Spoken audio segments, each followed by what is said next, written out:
17번째 주일 예배를 드리겠습니다. 여호와여, 이제 내가 주께서 주신 토지 소산에 만물을 가져왔나이다 하고 너는 그것을 내 하나님 여호와 앞에 두고 내 하나님 여호와 앞에 경배할 것이며 내 하나님 여호와께서 너와 내 집에 주신 모든 복으로 말미암아 너는 레위인과 너의 가운데에 거류하는 객과 함께 즐거워할지니라. 주 우리 하나님, 감사와 찬송과 영광을 올려드립니다. 풍성한 오곡백과가 무르익는 결실의 계절에 저희들을 예배의 자리로 불러주시고 또 삶의 자리에서 예배할 수 있도록 인도해 주신 하나님 감사를 드립니다. 또 이 가을에 영적 결실도 맺게 하여 주실 것을 기대하며 하나님 앞에 감사를 드립니다. 이 좋은 날 우리의 감사와 찬양이 하나님 앞에 상달되기를 원합니다. 주님의 빛난 얼굴을 우리에게 비추어 주셔서 우리 심령의 아름다운 성령의 열매들이 맺히게 하여 주옵소서. 이번 주에는 우리 민족 고유의 명절인 추석이 있사오니 예배하는 우리의 중심에 걱정과 근심과 흑암이 다 물러가게 하시고 기쁨과 은혜와 사랑이 더욱 풍성하게 넘쳐나게 인도하여 주시옵소서. 이 모든 말씀 예수님의 이름으로 기원하옵나이다. 아멘.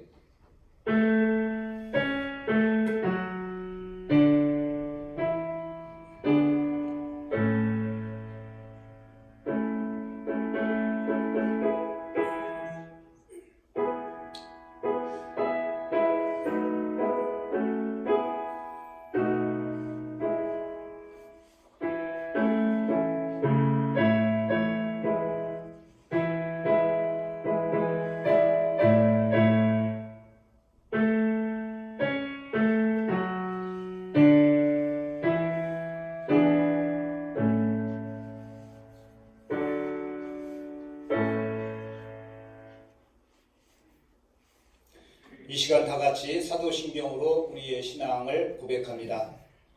나는 전능하신 아버지 하나님 천지의 창조주를 믿습니다. 나는 그의 유일하신 아들 우리 주 예수 그리스도를 믿습니다. 그는 성령으로 잉태되어 동정녀 마리아에게서 나시고 본디오 빌라도에게 고난을 받아 십자가에 못 박혀 죽으시고 장사된 지 사흘 만에 죽은 자 가운데서 다시 살아나셨으며 하늘에 오르시어 전능하신 아버지 하나님 우편에 앉아 계시다가 거기로부터 살아있는 자와 죽은 자를 심판하러 오십니다.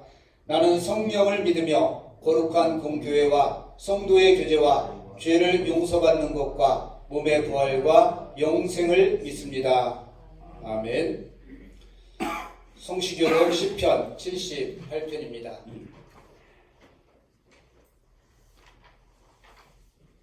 내 백성이여 내 율법을 들으며 내 입에 말에 귀를 기울일지어다. 내가 입을 열어 비유로 말하며 예로부터 감추어졌던 것을 드러내려 하니 이는 우리가 들어서 아는 바요 우리의 조상들이 우리에게 전한 바라. 우리가 이를 그들의 자손에게 숨기지 아니하고 여호와의 영예와 그의 능력과 그가 행하신 기이한 사직을 후대에 전하리로다. 옛적에 하나님이 애굽 땅 소환들에서 기이한 일을 그들의 조상들의 목전에서 행하셨으되 그가 바다를 갈라 물을 부득이같이 쓰게 하시고 그들을 지나가게 하셨으며 낮에는 구름으로 밤에는 불빛으로 인도하셨으며 광야에서 반석을 죽이시고 매우 깊은 곳에서 나오는 물처럼 흡족하게 마시게 하셨으며 또 바위에서 시내를 내사 물이 강같이 흐르게 하셨으나 그들은 계속해서 하나님께 범죄하여 메마른 땅에서 지존자를 배반하였도다. 아멘. 아멘. 찬송가 28장 복의 근원 강림하사.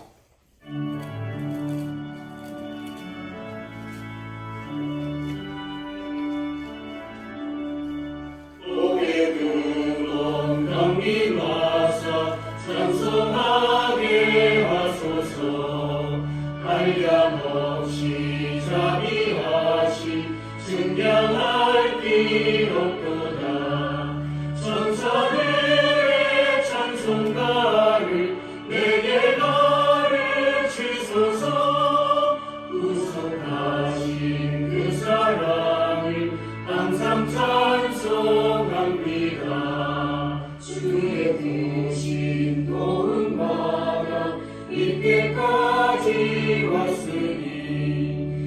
이와 같이 천국에도 이르기를 바라네. 하나님의 품을 떠나 죄에 빠진 우리를 예수 구원하시려고 보혈 흘려주셨네.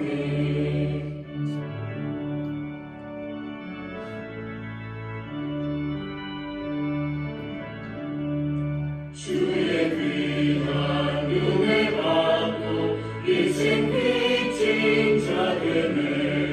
주의 은혜 사슬되사 나를 주께 내소서. 우리 마음은 연약하여 범죄하기 쉬우니 하나님이 받으시고 전국이 주소서.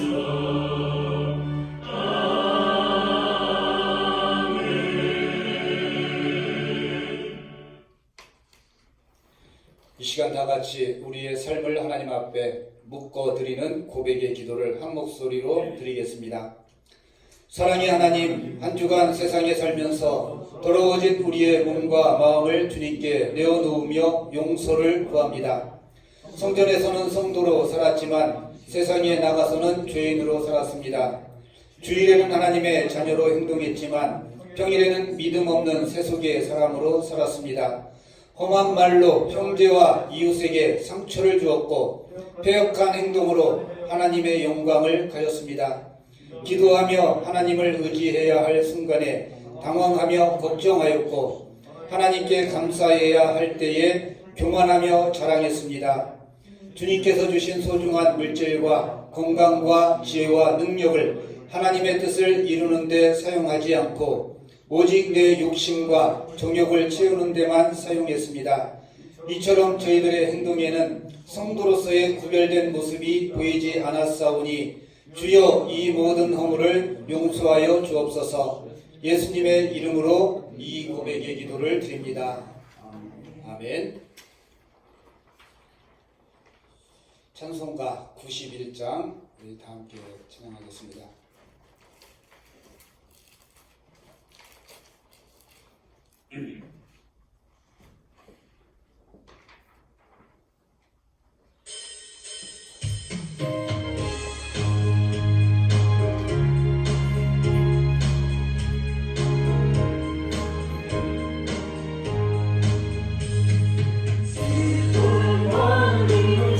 사랑 예수 이름 믿는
세상의 소망이여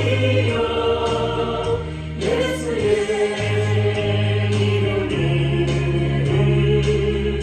천국의 기쁨일세. 아멘.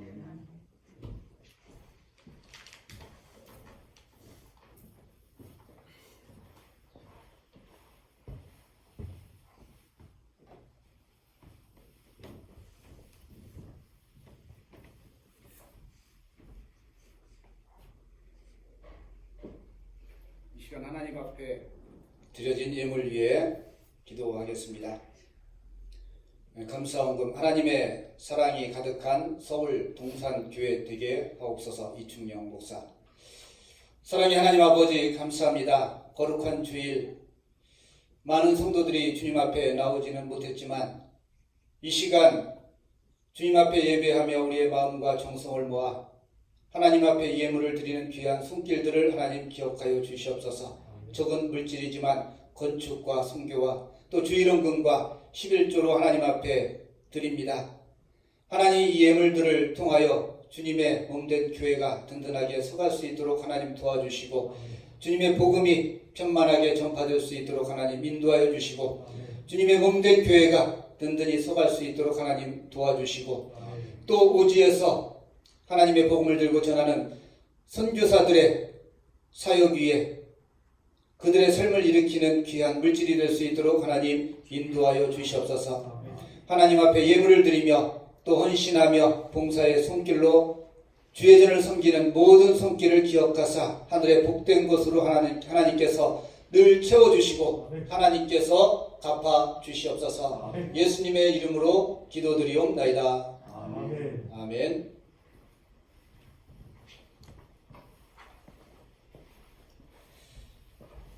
하나님이 오늘 우리에게 주시는 말씀은 빌립보서 2장 1절에서 13절의 말씀입니다. 빌립보서 2장 1절에서 13절의 말씀을 제가 새 번역 성경으로 읽어드리겠습니다. 준비된 예배 순서지에 새 번역 본문을 실어놨습니다. 그러므로 그리스도 안에서 여러분에게 무슨 격려나 사랑의 무슨 위로나 성령의 무슨 교제나 무슨 동정심과 자비가 있거든 여러분은 같은 생각을 품고 같은 사랑을 가지고 뜻을 합하여 한 마음이 되어서 내 기쁨이 넘치게 해 주십시오. 무슨 일을 하든지 경쟁심이나 허용으로 하지 말고 겸손한 마음으로 하고 자기보다 서로 남을 낮게 여기십시오. 또한 여러분은 자기 일만 돌보지 말고 서로 다른 사람의 일도 돌보아 주십시오. 여러분 안에 이 마음을 품으십시오. 그것은 곧 그리스도 예수의 마음이기도 합니다. 그는 하나님의 모습을 지니셨으나 하나님과 동등함을 당연하게 생각하지 않으시고 오히려 자기를 비워서 종의 모습을 취하시고 사람과 같이 되셨습니다. 그는 사람의 모양으로 나타나셔서 자기를 낮추시고 죽기까지 순종하셨으니 곧 십자가에 죽기까지 하셨습니다. 그러므로 하나님께서는 그를 지극히 높이시고 모든 이름 위에 뛰어난 이름을 그에게 주셨습니다. 그리하여 하늘과 땅 위와 땅 아래에 있는 모든 것들이 예수의 이름 앞에 무릎을 꿇고 모두가 예수 그리스도는 주님이시라고 고백하여 하나님 아버지께 영광을 돌리게 하셨습니다. 그러므로 사랑하는 여러분, 여러분이 언제나 순종한 것처럼 내가 함께 있을 때뿐만 아니라 지금과 같이 내가 없을 때에도 더욱 순종하여서 두렵고 떨리는 마음으로 자기의 구원을 이루어 나가십시오. 하나님은 여러분 안에서 활동하셔서 여러분으로 하여금 하나님을 기쁘시게 해드릴 것을 염원하게 하시고 실천하게 하시는 분입니다. 아멘. 아멘. 우리가 잘 아는 빌립보서 그리스도의 창가, 사람처럼 낮아지셨지만 하나님께서 그를 높이셔서 세상 만물과 모든 사람의 영광을 받으신다라는 찬양의 가사가 바로 오늘 이 빌립보서 2장 1절에서 13절의 말씀인데, 오늘 우리가 새 번역으로 일부러 제가 읽었습니다. 서신서는 사실 이 사도 바울의 문체가 그렇게 평이하지 않기 때문에 또 이 번역으로 읽을 때 좀 어려움들이 있는데 새 번역을 통해서 사도 바울의 마음, 빌립보 교회와의 관계가 어땠는가, 늘 서로의 안부를 물으며 걱정하는 관계 속에서 그 교회를 위해서 썼던 편지들은 오늘 이 말투처럼 강한 권면이나 어떤 자기의 희망사항을 전달하는 것이 아니라 간절한 염원으로 그들에게 당부하고 부탁하는 권면의 말씀이라는 사실을 알 수가 있습니다. 특별히 오늘 본문에서 사도 바울이 빌립보 교회에게 강조했던 것은 교회가 하나가 돼야 된다. 하나가 될 것.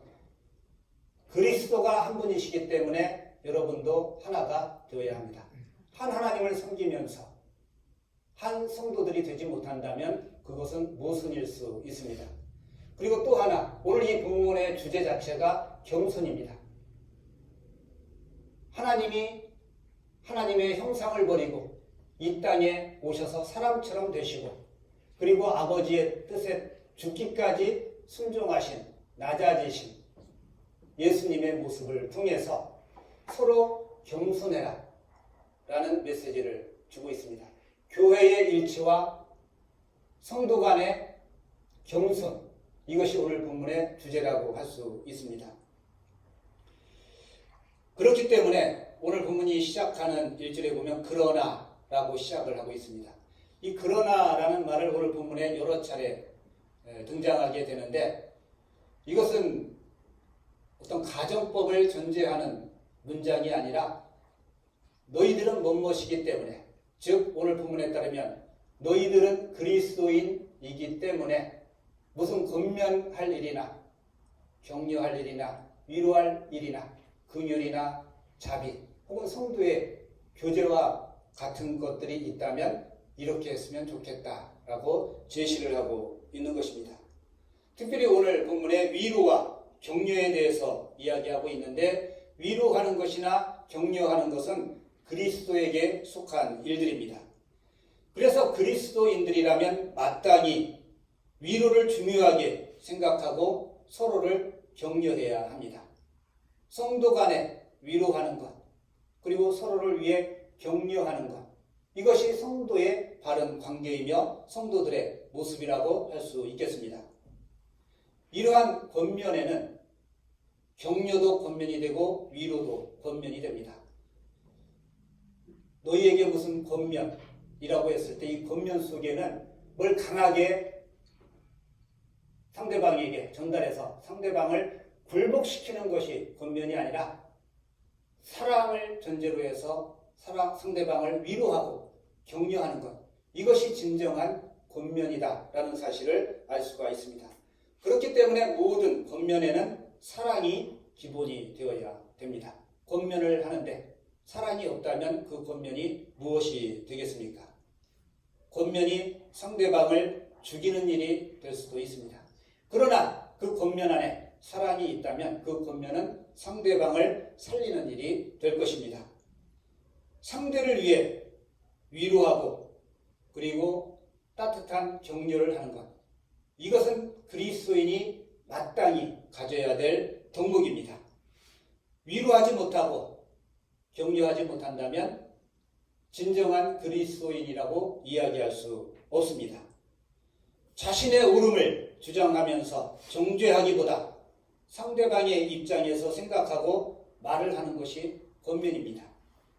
권면은 다른 사람에게 해주는 말이기 때문에 나의 개인적인 생각이나 나의 감정이 포함될 여지가 많이 있습니다.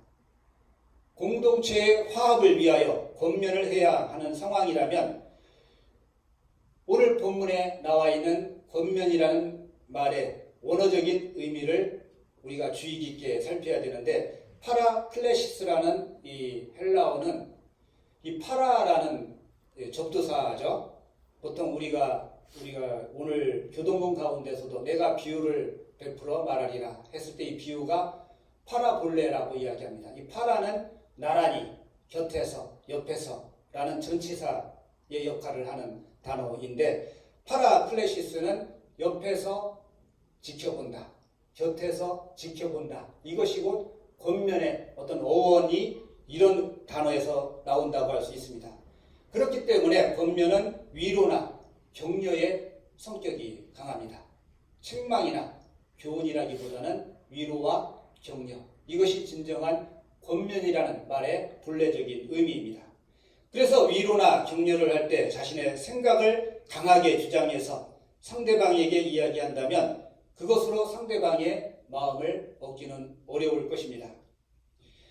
바울은 그리스도 안에서 권면을 이야기하고 있습니다. 이 마음을 품으라 곧 그리스도 예수의 마음이니. 예수님의 마음이 무엇입니까? 온유하고 겸손한 마음. 그리스도 안에서 권면을 하라. 이 말의 의미는 예수님처럼 온유하게 겸손하게 상대방에게 위로와 격려를 하는 것. 이것이 진정한 권면이다 라고 말씀드릴 수 있습니다. 그리스도라는 범주 안에서 상대를 생각하고 위로해야 되는데 우리는 보통 그리스도 안에서 권면하는 것이 아니라 내 자신이 기준이 되어서 권면하는 경우가 많습니다. 그렇기 때문에 이 권면이 잘 받아들여지지 않고 오히려 감정을 사게 되고 반발을 사게 되는 일들이 있습니다. 그리스도 안에서 권면한다면 그것이 따뜻한 위로와 사랑의 격려가 될 텐데 자기의 기준으로 권면을 하다 보니까 위로가 되지 못하고 격려가 되지 못하는 경우가 많이 있습니다. 위로는 일방적으로 내 이야기만을 전달하는 것이 아니라 상대방의 동의와 교류를 의미하는 대화를 위로라고 이야기합니다. 상대방의 공감을 얻을 수 있는 말, 이것이 위로라는 것이죠. 상대방에게 공감되지 않는 말로 어떻게 상대방을 위로할 수 있겠습니까? 그렇기 때문에 위로와 격려는 사랑이 전제가 되어야 되고 이 사랑의 위로와 격려는 상대방의 마음을 움직이게 되고 그리고 상대방은 그 권면을 받아들이게 되어 있습니다. 오늘 본문을 통해 그리스도인이 반드시 해야 할 일들이 있다라고 오늘 성경은 이야기합니다. 대략 5가지 정도로 표현이 되는데 권면이나 사랑이나 교제나 긍휼과 같은 것들 이런 것들이 있는 것은 지극히 정상이다. 그리스도인이라면 마땅히 권면과 사랑과 교제와 긍휼과 자비와 같은 것들이 그 안에 있어야 된다라는 의미입니다.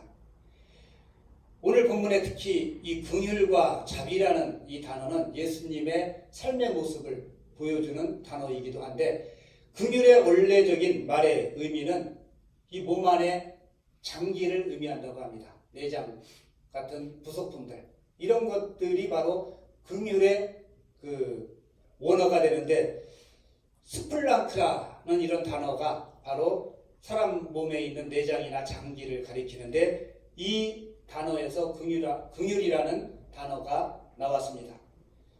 가슴이 먹먹하다라는 표현을 쓰는 경우도 있고 속이 녹아내린다라는 표현을 쓰기도 하고 또 간이 저린다, 심장이 탄다 이런 사람 몸 안에 있는 이런 장기를 가지고 자신의 감정을 표현하는 경우가 있는데 긍휼의 마음은 곧 내 안에 있는 이 장기들이 녹아내리는 심적으로 간절하고 애틋할 정도의 마음으로 상대를 배려하는 마음 이것이 곧 긍휼이라고 할 수 있습니다.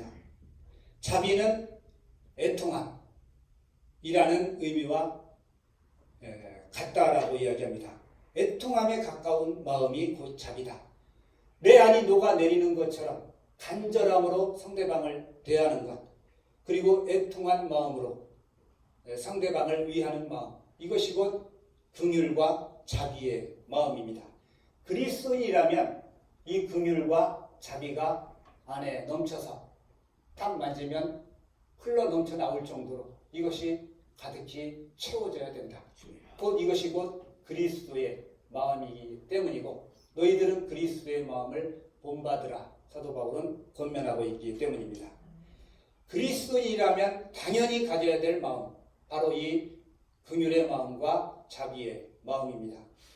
그리고 그리스도는 한 분이시기 때문에 우리 성도들도 한 마음이 되어야 된다라고 말씀하고 있습니다.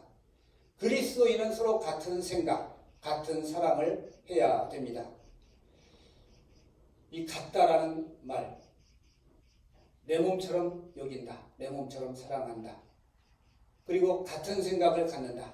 이것은 상대방이 나와 동등하다라는 것을 인정할 때 가능한 일인데 이것을 받아들이기 어려워합니다. 상대방은 나와 동등하지 않다. 그런데 사도 바울은 상대방을, 남을 나보다 낮게 여기라 라고 말씀하고 있습니다. 제가 가장 좋아하는 말씀 가운데 하나가 바로 남을 나보다 낮게 여기라. 남이 나보다 훌륭하다. 다른 사람이 나보다 더 우월할 수 있다라는 것을 인정해야 되는데 우리는 반대로 나는 우월하고 나는 온전하고 상대방은 온전하지 못하고 그리고 열등하다라고 생각하면서 무시하거나 차별하는 태도를 갖게 되는데 그리스도인은 남을 나보다 낮게 여기는 이런 마음을 가져야 됩니다. 같은 마음을 나와 동등하다고 여기는 그 차원을 넘어서서 나보다 훌륭하다, 나보다 우월하다 이렇게 인정할 수 있는 마음을 가지라고 이야기하는데 이것이 얼마나 어렵습니까? 지금은 만민이 평등하다는 이 시절에 다른 사람은 나와 똑같다, 차별해서는 안 된다, 이 정도의 감정은 우리가 쉽게 받아들일 수 있는데 이 서신서가 쓰여지던 당시에 귀족제 사회, 신분제 사회에서 한 성도 간에 노예 출신도 있고 평민 출신도 있고 귀족이나 왕족 출신도 있을 텐데 상대방을 나보다 낮게 여긴다. 이것이 얼마나 어려운 일이겠습니까? 사도 바울 자신이 베냐민 지파 중에 뛰어난 지파고 가장 훌륭한 스승에게 최고의 학문을 배웠는데 그런 사도 바울이 남을 나보다 낮게 여기라 이렇게 말할 때 그것이 얼마나 어려웠을까? 어쩌면 불가능에 가까운 일일 수도 있습니다. 정말 이것이 가능할까? 교회 안에서 목사가 평신도를 나보다 더 신앙이 좋다, 나보다 믿음이 좋다, 나보다 인격적으로 훌륭하다 이렇게 여기라는 것이죠. 이 말의 의미는. 이것이 쉽겠습니까? 장로가 되어서 평신도를 이런 마음으로 대한다는 것, 이것이 과연 쉽겠습니까? 이 사람들은 나보다 낫다, 이 사람들의 결정은 옳다 이렇게 인정해 주기는 쉽지가 않습니다. 그러나 겸손한 마음이 있으면 이것조차 가능하다고 말씀합니다. 예수님께서는 이 땅에 오셔서 하늘의 권자를 버리고 인간의 모습으로 그리고 종의 모습으로 오셔서 사람들을 섬기셨고 죽기까지 아버지의 뜻에 복종하셨습니다. 낮아지셨고 겸손하셨습니다. 이 그리스도의 사랑, 그리스도의 마음을 예수님이 보여주셨기 때문에 이제 우리는 주님만 바라보고 따라가면 되는데 이것이 얼마나 어려운 일인지, 남을 나보다 낮게 여기는 것이 얼마나 어려운 일인지, 그러나 주님은 분명하게 우리에게 보여주셨습니다. 앞서간 예수님의 모범이 없었더라면 인간으로서 그 지고한 사랑의 모양을 알 수가 없을 것이고 진정으로 겸손해진다는 것, 낮아진다는 것의 의미를 우리는 이해조차 할 수 없었을 것입니다. 하나님이 낮아지셨다. 하나님이 사람을 섬기셨다.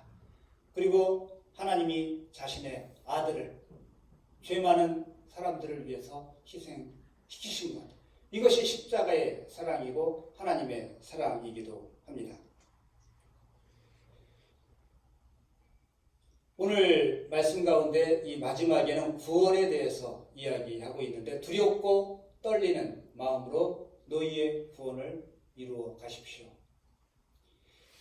사도 바울도 나도 이미 정해졌다 생각하지 아니하고 왕관, 승리의 관을 받았다 생각하지 아니하고 목표를 향해서, 표대를 향해서 오늘도 달려가노라. 사도 바울은 똑같은 빌립보서에서 이야기하고 있는데 오늘 본문에서도 두렵고 떨림으로 너희의 구원을 이루라. 2장에서 말씀하고 있고 3장에서는 자신도 표대를 향하여 달려간다라고 사도 바울은 표현하고 있습니다. 간절하게 바라던 것을 얻게 되면은 기뻐하는 것이 인지상정입니다. 그러나 구원받은 성도들에게 두렵고 떨리는 마음으로 너희의 구원을 이루어 가라. 사도 바울의 편지 가운데 이 구원과는 이미 성취된 구원, 예정하셨다. 하나님이 선택하셨다. 우리는 아버지의 구원 안에 있다라는 확신과 더불어 아직 이루어지지 않은, 이루어 가야 할 구원의 모습을 또한 표현하고 있는데 오늘 본문이 바로 그것이죠. 두렵고 떨리는 마음으로 구원을 이루라 말씀하고 있습니다. 마음속으로 간절히 원하던 것, 내 소원을 이루는 것, 내가 하나님을 믿고 예수 그리스도를 주로 시인하여 영생을 얻었는데, 구원을 얻었는데 그런 사람에게 두렵고 떨리는 마음으로 구원을 이루라 라고 말씀을 하고 있기 때문에 왜 우리가 두렵고 떨리는 마음으로 구원을 계속해서 이루어 가야 하는지 본문만 가지고 이해하기는 좀 어렵습니다. 구원은 당연히 기쁜 일입니다. 그리고 이것만큼 중요한 일이 있겠습니까? 세상에 내가 한때 돈을 많이 벌든 명예를 얻든 사람들의 칭찬을 받든 혹은 자녀들이 잘 살아서 출세를 하고 인간적인 성공을 하는 것들, 이런 것들은 다 순간적인 것이고 지나가는 일들입니다. 가장 중요한 일이 무엇이겠습니까? 내가 하나님의 구원을 받는 것, 영원한 생명을 얻는 것. 주어진 생명 동안 우리는 어쩌면 이것을 이루기 위해 살아가는지도 모르겠습니다. 나의 영혼이 달린 문제이고 영생이 걸린 문제이고 내 미래가 걸려있는 문제이기 때문입니다. 구원은 영혼의 문제이고 그리고 내일의 문제이고 내 인생의 문제이면서 동시에 오늘을 사는 지금의 문제이기도 합니다. 구원은 지금 일어나는 사건입니다. 여러분이 정말 구원에 합당한 사람인가? 하나님이 과연 나를 구원하셨을까? 자신의 모습을 돌아보시기 바랍니다. 나는 완전해져서 의로워서 당연히 하나님이 나를 구원하실 것이다 라고 생각하는 사람이 이 자리에 없을 줄로 압니다. 부족한 모습들 뿐이기 때문입니다. 하나님은 예수님을 구주로 믿는 사람들을 이미 구원하셨습니다. 구원은 이미 이루어진 사건이고 예정된 사건입니다. 그런데 사도 바울은 두렵고 떨리는 마음으로 너희의 구원을 이루라 라고 말씀하고 있습니다. 구원은 나의 공적과 나의 노력이 아닙니다. 그런데도 내가 따낸 것처럼, 내가 얻어낸 권리처럼 생각하는 사람들이 있습니다. 내가 이만큼 기도했기 때문에 구원은 내 거야. 내가 성경을 맺독했기 때문에 구원은 나에게 주어진다 라고 생각하는 것. 이것은 큰 착각입니다. 구원은 하나님의 은혜고 값없이 주어지는 선물이다. 그렇게 성경에서 이야기해도 무엇인가 내가 이루어서 성취해서 구원을 얻는 것, 성적표를 받는 것처럼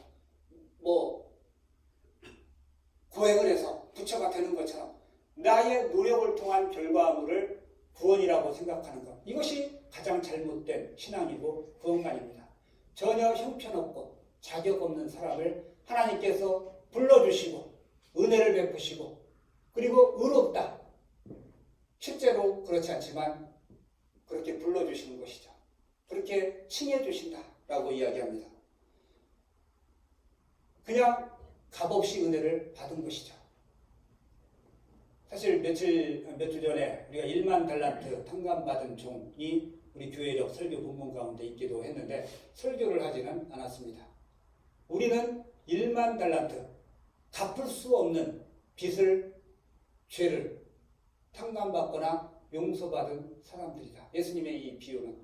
그런데 단돈 얼마에 사람을 멱살을 잡고 네 아내와 가정과 집을 팔아서 내 빚을 갚으라, 이렇게 독촉했던 사람의 모습을 그 비유가 보여주고 있는데, 이것은 은혜를 알지 못하는 사람, 용서받았다는 사실을 망각한 사람의 모습을 보여줍니다. 우리에게 하나님께서 이미 큰 은혜를 베푸셨습니다. 그 사람을 생각할 때 두려운 마음을 가져야 되는 것이 정상입니다. 구원의 확신이 있을지라도 어쩌면 떨리는 것이 정상일 수 있습니다. 감격할 수밖에 없는 너무 큰 사랑과 은혜를 거저 받았기 때문입니다. 내가 얻어서 쟁취해낸 것이라면 하나님 앞에서도 당당해질 수 있겠죠. 두렵고 떨리는 마음은 사라질 수 있습니다. 그러나 인간은 연약하고 부족하기 때문에 언제나 하나님 앞에 서게 될 때 두렵고 떨리는 마음으로 하나님의 은혜와 자비를 간구하는 방법밖에 우리가 의로워지는 방법이 어디에 있겠습니까? 예수님의 순종을 생각할 때마다 어떻게 그런 정지에 이를 수 있을까? 우리의 신앙이 예수님을 본받는 것이고 예수님의 십자가, 주님께서 각자 자기 자신의 십자가를 지고 나를 따라오너라 말씀하셨던 것처럼 십자가를 지는 일이 그리스도를 본받는 일이기 때문에 진정한 그리스도의 제자가 되고 진정한 신앙을 갖는다는 것은 부담이 되는 일이고 그리고 그 길을 통해 구원을 얻게 된다는 것을 확신하면서 나아가려면 불안하고 두렵고 떨릴 수밖에 없습니다. 나는 어떤 십자가를 져야 될까? 마지막까지 이 십자가를 내가 감당해야 된다는 것을 아는 사람이라면 두렵고 떨리는 마음으로 자신의 구원을 이루어 갈 수밖에 없다라는 의미일 것입니다. 이런 신중하고 엄숙한 태도로 우리가 하루를 감당하면서 살아갈 때 그 사람을 가리켜 성도라고 이야기할 수 있습니다. 우리는 아직 완전한 구원의 단계에 이르지 않았습니다. 내가 아직 구원의 확신이 없거나 구원이 이루어지지 않은 것이 아니라 하나님의 은혜로 구원받은 자로 살아가면서 내 삶의 모습은 여전히 완벽한 모습을 주님이 원하시는 모습을 갖추지 못했기 때문에 완전한 구원은 이루어지지 않았다라는 것입니다. 즉, 내 안으로는 이미 하나님으로부터 구원을 받았는데 살아가는 삶의 모습으로는 구원받지 못한 사람처럼 살아가는 모습이 바로 우리 자신의 모습이기 때문에 이것이 일치한다면 완전히 구원받은 모습이겠죠. 그러나 이미 우리는 부름을 받았고 하나님의 선택을 받았다면 구원은 받았지만 그러나 거기에 따르는 행동, 말, 습관, 언어 그 어느 것도 하나님이 원하시는 단계의 수준에 이르지 못한 모습으로 신앙생활을 하고 있기 때문에 우리는 두렵고 떨리는 마음으로 우리의 삶조차 완전히 변화될 수 있도록 신앙생활을 해야 될 것입니다. 구원을 받은 사람이 구원받지 못한 사람의 모습으로 살아서야 되겠습니까?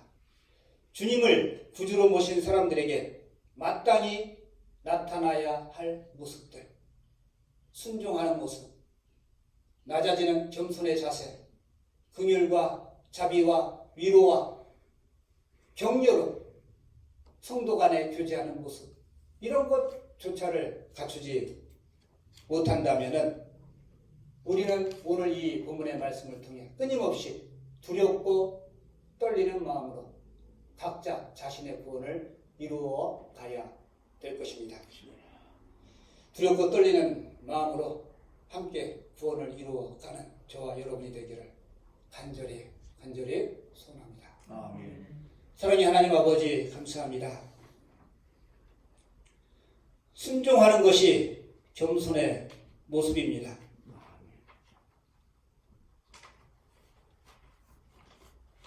겸손한 것이 순종입니다. 교만은 거역하는 것이고 하나님을 대항하는 것입니다. 하나님 우리에게 낮은 마음, 겸손한 마음을 허락하여 주셔서 순종의 길을 걸어갈 수 있도록 하나님 도와주시고 마땅히 지녀야 할 성도의 모습, 사랑과 교제와 긍휼과 자비와 위로로 성도 간에 교제하는 아름다운 교회의 공동체를 이루어갈 수 있도록 하나님 도와주시고 아멘. 남을 나보다 낮게 여기고 내 간이 녹아지는 것처럼 내 심장이 타버리는 것처럼 상대를 배려하는 긍휼의 마음을 우리에게 허락하여 주시고 애통한 마음으로 자비를 베풀 수 있도록 하나님 인도하여 주시옵소서. 주님은 한 분이십니다. 교회도 하나입니다. 성도들이 하나 될 수 있도록 하나님 인도하여 주시고 성도들이 마땅히 같은 생각, 같은 사랑을 품고 살아갈 수 있도록 하나님 도와주시옵소서. 우리 주님은 자신을 희생하면서 이 진정한 사랑의 모습, 겸손의 모습, 섬김의 모습을 우리에게 보여주셨고 또 오늘 우리에게 너희들도 내 길을 따라오라. 십자가를 먼저 지라고 우리에게 말씀하고 있습니다. 하나님 우리에게 베푸신 놀라운 구원에 감격하여 더욱더 내 삶을 돌아보며 두렵고 떨리는 마음으로 구원을 이루어가는 우리 모두가 될 수 있도록 하나님 인도하여 주시옵소서. 예수님의 이름으로 기도드리옵나이다. 아멘. 우리 다 같이 찬송가 1장의 찬송 다 같이 일어나서 절단의 찬양으로 찬양 드리고 예배를 마치겠습니다.